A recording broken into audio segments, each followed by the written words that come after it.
something as simple as a smile can go a long way. I love to make people happy and smile. I'm very charismatic. I have a great outgoing personality. You coming to Adobe Day? What? You coming out to Adobe Day today? Yeah, actually going in our class, I think. Oh, perfect. Well, see you there. Jordan Houseworth got to be the man in the box. Yeah, see, that's the part that I like, getting to interact with people and making them happy, making them smile. Here she laughed.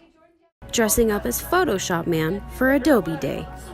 He's found his niche and really connecting with people. For Jordan, this wasn't always easy. When I was younger, I was super shy. I was too scared to ask the people working at McDonald's for ketchup. I would always just stand there at the counter and just wait for someone to come to me because I didn't realize that my mouth worked. It took one friend and her family to change that.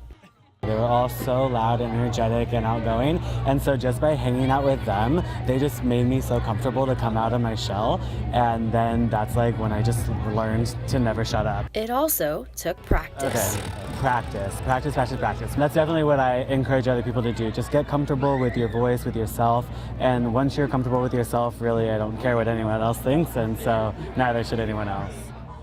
As one of his classmates, Alex Beringa describes Jordan as personable and humble. He's one of those people that you can definitely say you expect a lot of great things from. You guys want a picture? As a senior at Fresno State, he's not sure where he'll go after graduation. But for now, just being a helping hand, one person at a time. That's all I can do.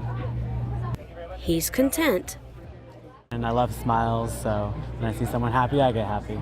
with a smile. Brittney Steele, Fresno State Focus. Yeah.